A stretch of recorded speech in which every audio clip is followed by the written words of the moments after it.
අපේ ආදරණීය සභාවෙන් අවසරයි. මගේ හිත මිත්‍ර ඒ වගේම ඒ දරුවෙක් වගේ හැරියට කිව්වොත් අපි දැන් 75 76 පැනලා අපේ නිමලන් මහත්මයාගේ ආරාධනෙන් තමයි මෙතනට පැමිණෙන්නේ. මේ ස්ථානයේ ඉන්නවා අපේ කීප දෙනෙක් ඉන්නවා නම් ටික ප්‍රකාශ කරන්න. නිමල් විශ්වනාഥන්, නිමල් පෙරේරා, ශ්‍රීකාන්ත මොහන්, නිතිච්ච සුදත් ජයසුන්දර, මංගල සෙනරත්, සම්පත් සමරවික්‍රම, ශ්‍යාමල් නිශ්ශංක මැතිතුමා. ඉතින් අපි එතුමාත් එක්ක මම කතා කරුවා. එතුමා ඉංජිනේරුවෙක්. විශේෂයෙන් මතකයි එතුමා ප්‍රංශයට ගිහිල්ලා ලොකු වැඩක් කරලා මොකද අපේ ජාල විශාල ප්‍රමාණයක් ඉන්නවා ප්‍රංශේ. වෘත්තීය වශයෙන් ගිහිල්ලා ඒගොල්ලත් මෙතුමා ගැන බොහොම ආඩම්බරෙන් කතා කරනවා.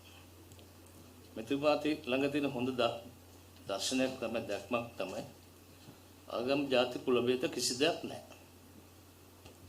එහෙම එකක් නැහැ. ඒක ව්‍යාසායකෙක් ඇත්තම කියනවා.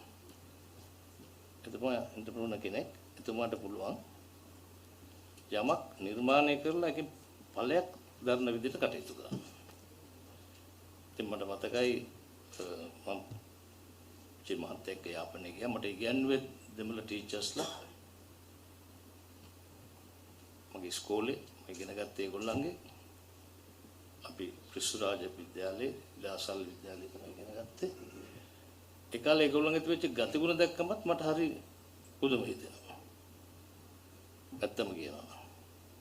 මිනිස්සු ගතිගුණ ගොඩාක් තිබුණා. මම ගත්පානම් කොමිෂන් සභාවේ සාක්ෂියක් දුන්නා. ඒ සාක්ෂියේ තියෙනවා මේ ජනවාර්ගික ප්‍රශ්නේ ඇතිවීමට මුල්ච්ච මූලික හේතුවක්. ඒක දිග කතාවක්. නමුත් යාපනයේ වර්ග කිලෝමීටරයකට ඉන්නේ සාමාන්‍ය 250කට වැඩි අඩු පිරිසක්. වර්ග කිලෝමීටරයකට දිස්ත්‍රික්කය යාපනයේ ටවුන් එක නෙමෙයි දිස්ත්‍රික්කය. නමුත් නිෂ්පාදන ධාරිතාව වැඩි. හෙක්ටර් කොබ්බෑගඩු මහත්තයාගේ කොබ්බෑගඩු ආයතනයෙන් මේ අපි ගත්ත වාර්තාවක් 1980 යාපනයේ විතරක් මිනිස් නිෂ්පාදනයේ ටොන් 6620ක් පොඩි ගණනක් නෙමෙයි. 95 දී 2162යි 2009 දී මෙට්‍රික් ටොන් 554යි. පොඩක් හිතන්න.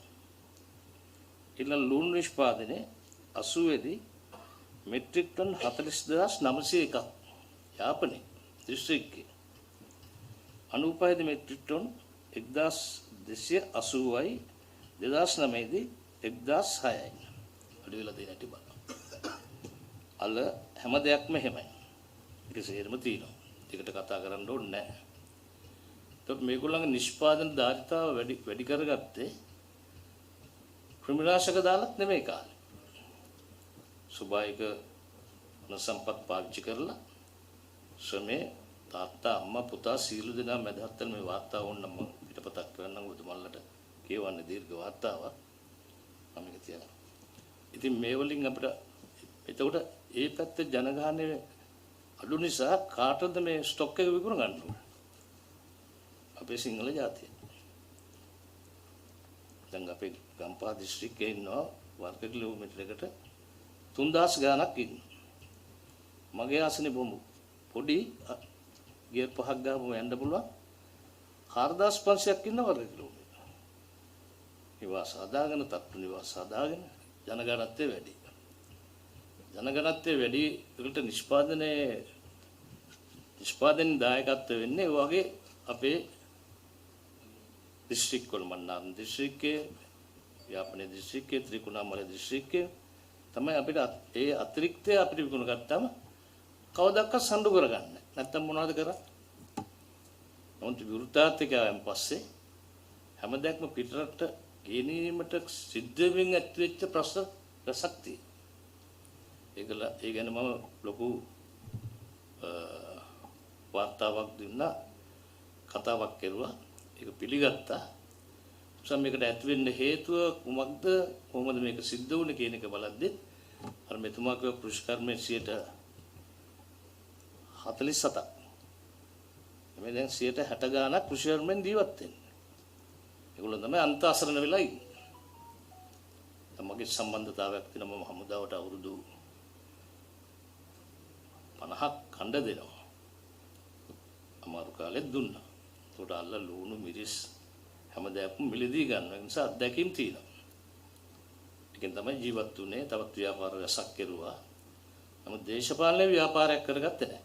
දැන් වර්තමානයේ තත්ත්වේ දේශපාලන ව්‍යාපාරයක් කරගෙන එකපාරම සල්ලි ගස් බවට පත් වෙනවා.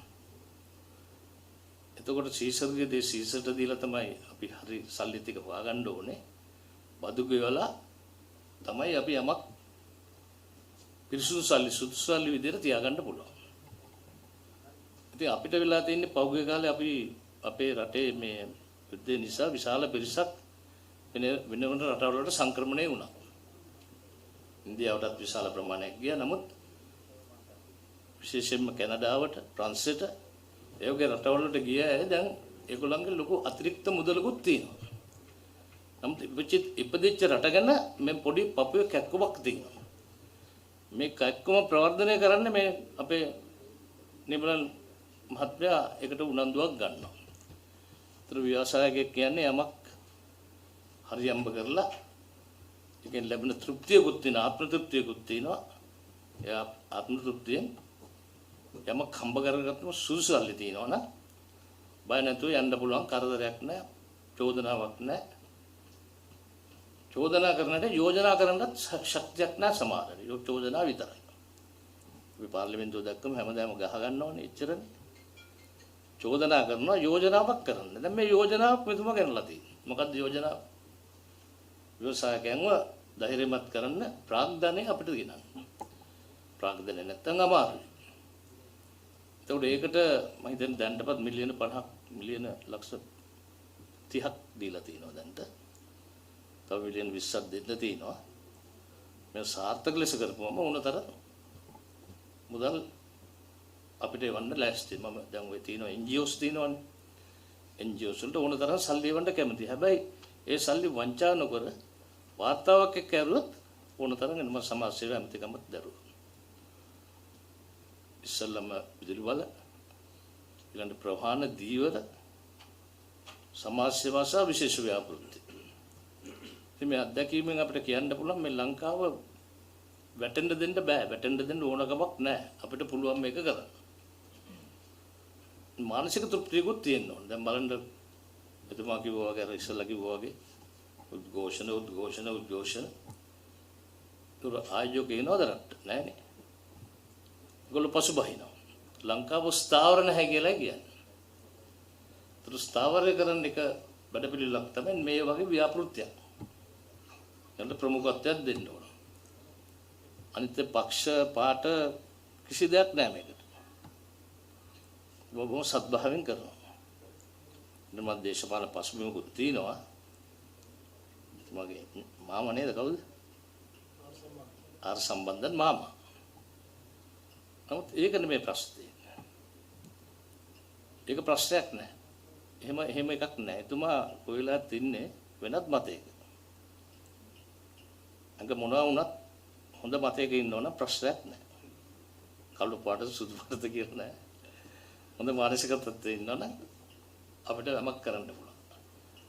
අනිත් එක අපි දැක්ක මේ මානසික වැටීමෙන් ඇතිවෙච්ච ප්‍රතිඵල විශාල වශයෙන් ලංකාවේ ඉන්න බිහිරියයි විතරක් ඉන්නවා. ලක්ෂ 4ක් විතර. ආබාධය ඉන්නවා දැන් යුද්ධයෙන් පස්සේ නොයෙකුත් දේවල් වුණු ඇක්සිඩන්ට් වලින් විශාල පිරිසක් ඉන්නවා. ඒකට සෙවණක් නැහැ. අපි ඉන්න කාලේ ඒගොල්ලන්ට ප්‍රොජෙක්ට්ස් හදලා දුන්නා. අදත් ඒකෙන් ජීවත් වෙනවා. නමුත් ජීවන විදිහ වැඩි වෙන්න එතන දිම්මනම් මදි තත්ත්වයක් තියෙනවා. නිසා මොකක් හරි කරන්න ඕන. දැන් මම ලැබුව අත්දැකීමක් දැන් බිහිරියට ඕන තරම් රස්සාව දෙනවා. ඇයි ඒ? තව ඉන්නවද කියලා යන්නේ ෆැක්ටරි වල. මම සමාජ සේවය අපි යෝජනාවක් ගෙනවා 3ක් ගන්න ඕනයි කියලා. 3ක් නෙමෙයි සියලු දෙනාටම රස්සාවල් දෙන්න කරන්නේ. ඒගොල්ලෝ කතාව නැහැනේ වැඩ විතරයි. එතකොට මොකද්ද වෙන්නේ? ඒගොල්ලෝ ප්‍රොඩක්ෂන් එක වැඩි වෙනවා. විශේෂයෙන් කර්මාන්ත ශාලාවල දැන් අපි ගියාම කතා කරනවා hina වෙනවා අල්ලාප සල්ලාප යදනවා එහෙම නැහැ. ඒගොල්ලෝ වැඩ කරනවා. ඉතින් ඒ වගේ අයට හොයලා අපි උදව් කරුවොත් ප්‍රොඩක්ෂන් එක වැඩි කරන්න පුළුවන්. අනිත් එක මේ එළවලු කල් තියාගන්න මේ ක්‍රමයක් තියෙනවා අපිට. එළවලු කුල තියෙනවා බණ්ඩක්කා බෝංචි එතකොට පොඩි දේවල් වලට වෙන වෙනම කුල තියෙනවා. ඒකට ඒ සෙන්සියස් සංසර්ග ගානකට තියාගත්තා. මගේ තියෙන කූල් රූම්ස් අපි මාළුවේ මොන -40 ඩිග්‍රීස් වලට පස්සන්න ඕනේ ඒක බ්ලාස්ට් ෆ්‍රීස් කියලා කියන්නේ. -80 ඩිග්‍රීස් වලට පස්ස ගන්නට අවුරුද්දක් තියාගන්න පුළුවන්. බැක්ටීරියා හැදෙන්නේ නැහැ. දැන් මේ කෘෂිකර්ම වැඩ පිළිවෙලට මම යෝජනාවක් ගෙනලා දෙන්නම් වාර්තාවකුත් එක්ක එවන්නම්. මට ඒක ලක්ෂ ගාණක් ගියා මේ වාර්තාව හදන්න. ඒ වාර්තාව අනුව ඕනම එකක් තියාගන්න පුළුවන්. හැබැයි එක කුල වලට එක වෙන වෙනම සෙන්සියස් සංසර්ගයක් තියෙනවා. ඒ උදාහරණයක් වශයෙන් වතුර මිදෙන්නේ තාපාංශ බිඳුවේදී. වතුර මිදෙන්නේ. ඒතර අත්තක් කඩුවෙන් පස්සේ ඇයි එක වියලෙන්නේ? අර මුලෙන් එන වතුර ටික මදිකමට. දැන් අපි හාල් වලට සයිලෝස් වල දාපුවම මුකුත් වෙන්නේ නැහැ. සයිලෝස් මාෆියාව තමයි ක්‍රියාත්මක වෙන්නේ. මොකද කැරගෙනවා. උනට ඩ්‍රයිව් වෙච්චම වාෂ්ප අරින්න පුළුවන්. ඒ ටෙක්නොලොජි එක තියෙනවා අපිට. මම උත්පන්න දෙන්න මම දේශපාලනය කරන්නේ නැහැ දැන්. විශ්‍රාම අරගෙන ඉන්නේ. ජීවිතය සදාගන්න නැත්නම් බලය සදාගාලිගත් නැහැ. අපි අයින් වෙන්න ඕන කාලයක් ආපුවම බදාගෙන ඉන්නත් බෑ. නමුත් මේ කරුණ වලින් රටට යමක් කරන්න පුළුවන් නම් අපිට උදව් වෙන්න පුළුවන්. ඉතින් මේ ටික අපි ගමු ඉස්සරහට. මුතුමුලන්ට බන් දෙන්න. දැන් ඕනනම් අපි ඒක කරලා පෙන්නන්නම් කොහොමද තියාගන්නේ කියලා. දැන් ෆ්‍රිජ් එකේ තියෙනනේ කොටස් දෙකක්. උඩ කොටස විල්ලා සීතල වැඩිනේ. යට කොටස කොහොමද? ඒ වගේ මේකටත් තියෙනවා සිස්ටම් එක කවුරුත් කරලා නැහැ. දැන් ඉස්සර ඔය මිනුවන්ගොඩ පැත්තේ තමයි අඹ කඩන්නේ නැහැ. අඹ ගහට ගිහලා අඹ ගහටයි ගාණක් කියන්නේ. අඹ ටික දානවා ලොරි එක. ලොරි එක දෙතුන් දෙනෙක් නැගලා එනවා අඹ ගොඩේ තමයි ඉඳගෙන ඉන්නේ. අන්න අඹ චප්ප වෙනවා. ඊට පස්සේ ඒව අරන් දාලා ඊටු ටිකට තමයි ප්‍රයිස් එක හදන්නේ. හිතන්නකො පොඩ්ඩක්. මිල ඉහළ යනවා. මිල ඉහළ යනවා. අපිත් එහෙමයි. දැන් උදාහරණයක් වශයෙන් දැන් ඊයේ පෙරේදා ගන්න මාත් ගියා විවාදයක් මේ හාල්. අපේ හාල් ඇයි ගුල්ලෝ ගහන්නේ? අන්න හොඳ හාල් වලට ගුල්ලෝ ගහනවා. සමහර හාල් තියෙනවා කෘෂි රසායන දාලා කල් තියා ගන්න පුළුවන් හාල් අපි කාපුවම දැන් මට කිව්වා කීප දෙනෙක් টয়ලට් යන්නේ නැහැ කියලා. දැන් මේකල සංවාදයකුත් යනවා රටේ. අපි කමුක ප්‍රතිපත්තිය ඉස්සරහට ගෙනියන්න ඕන. ඉතින් අපි ගෙදර තික එළවලු අපි කනවා නම් අපිට ගෙදර කට්ටියට ගන්න පුළුවන් නම් අනිත් කට්ටියට කාපුවම කමක් නැහැ කියන්නේ අපි හෘද සාක්ෂිය විසින් අපිව පුහුණු කරනවා. මෙහෙම තමයි හදන්න ඕනේ කියලා. දැන් බලන්න පිටරට තියෙන වයින් ෆෙස්ටිවල් මිදි යාපනයේ මිදි වවනවා. පුත්තලේ මිදි වවනවා. දොර අපි කතෝලික වශයෙන් පල්ලිය හැමදාම ඔබතුම කතෝලිකද? පල්ලිය හැමදාම මේ මගේ ශරීරය මේ අනුභව කරන්න කියලා පූපේ අරගෙන දෙකට කඩනවා. කඩලා දීලා අපිටත් දෙනවා. මිදුෂ අරගෙන පානය කරලා මේ මගේ රුධිරයයි මේ පානය කරන්න කියලා ශ්‍රාංශගේ ධර්මයේ තියෙනවා. බුදුහාමුදුරුත් එහෙම බුදුහාමුදුරු මෙහෙන් ඇවිල්ලා මිහිඳු මාතර රත්නස මෙහෙට ආවුවන් පස්සේ ඉස්සල්ලාම ආවේ කොහටද මිහින්තලයට. ඉල්ල හැවුවේ මේ අඹ ගහුවේ තවත් අඹ ගස් තිබේද? තිබේ කිව්වා. තවස් ගස් තිබේද? තිබේ කිව්වා. බුද්ධිය පරීක්ෂා කරලා තමයි දුන්නේ. දැන් ඔබතුමලාත් කරන්නේ බුද්ධිමත් තරුණයන්ට නෙමෙයි කරන්නේ නේද? දැන් බුද්ධිය පරීක්ෂා කරලා දීමෙන් අපි ප්‍රපාතයට වැටෙන්නේ නැහැ. ඒගොල්ලන්ට මෙහෙම නැගිටින්න පුළුවන්. නැගිටිනවා කියන්නේ අපි ආර්ථිකය උඩට ගේනවා. දැන් බලන්න අපිට ඩොලර් නැහැ සංචිත හින්දිලා. ඒතර මම ප්‍රවාහන ඇමතිවරයා වශයෙන් බස් දෙකක් ඇදුවලා කෝච්චියක් ඇදුවා. තාමත් දුවනවා. දුම්රිය දෙකක් එකතු කරලා දුම්රියක් ඇදුවා. තාමත් දුවනවා. කීපයක් ඇදුවා. එකෙන් උනේ මොකද්ද? අනේ බොහොම අඩු ගාණයි. ලේලන්ඩ් මේ බස් එකක් එකල ලක්ෂ 35යි 40යි. ලක්ෂ 70යි. ලක්ෂ 80යි කොස්තුනේ. හිතන්න. දැන් උදාහරණයක් වශයෙන් ඕනම බැවුමක් මෙහෙම කඩා වැටෙන බැවුමක් ටයර් දාලා ටයර් ඉතින් නෝල් කියලා මම මූදත් නතර කරුවා ටයර් එක දාලා ටයර් දෙකක් දෙපැත්තට දාලා පිටිපස්සට එකක් දාලා පුරවලා එතකොට ඇදගෙන යන්නේ නැහැ හිටිනවා. ඉතින් මේ වගේ තාක්ෂණ අපි දෙමු ප්‍රායෝගික තාක්ෂණ.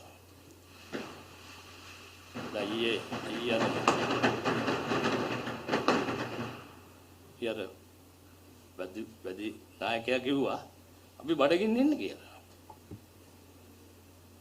බගාවක් නැහැ. සම්බන් බිත්තරයක් කන්න පුළුවන්ද කියලා. උගුල් මස් කිලෝ එකක් කීයද? 1450. විතර.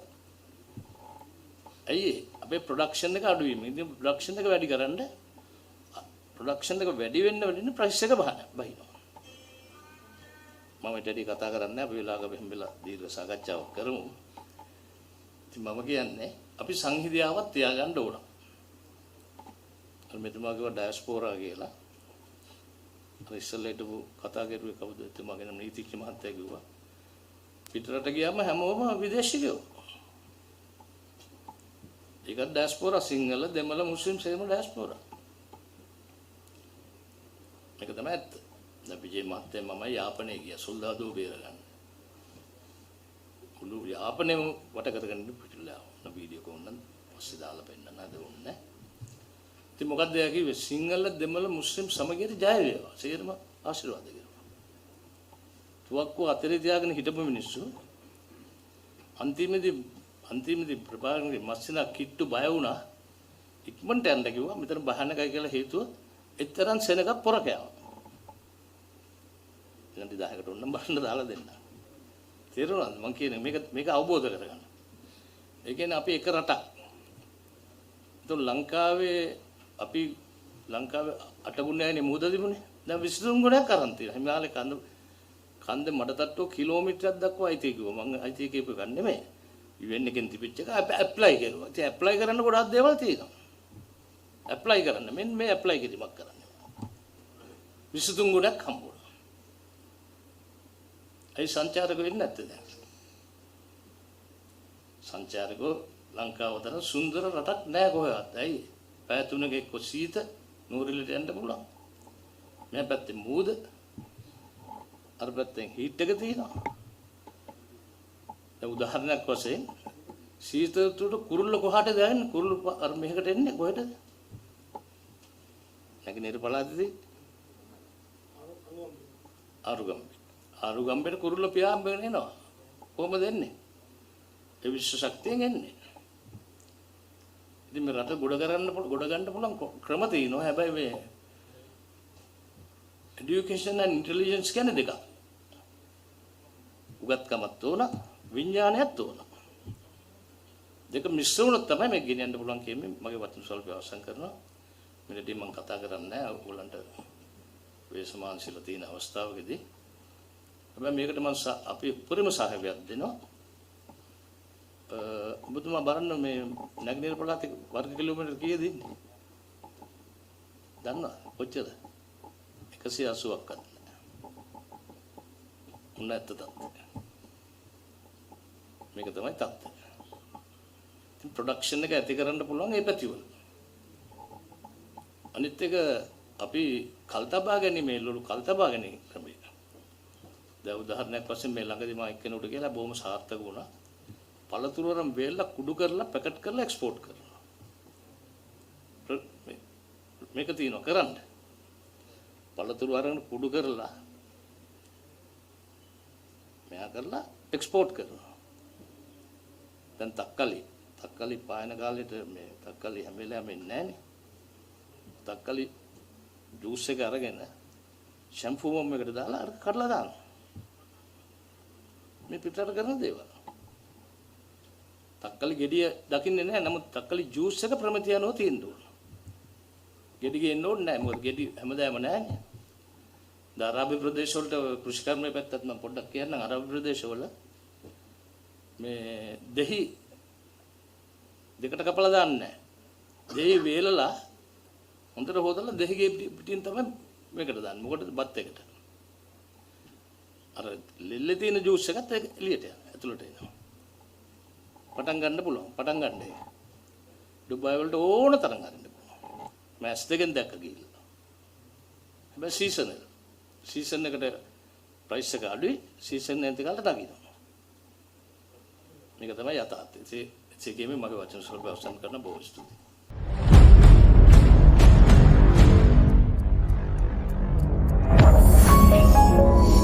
You're watching the Life Traveler channel.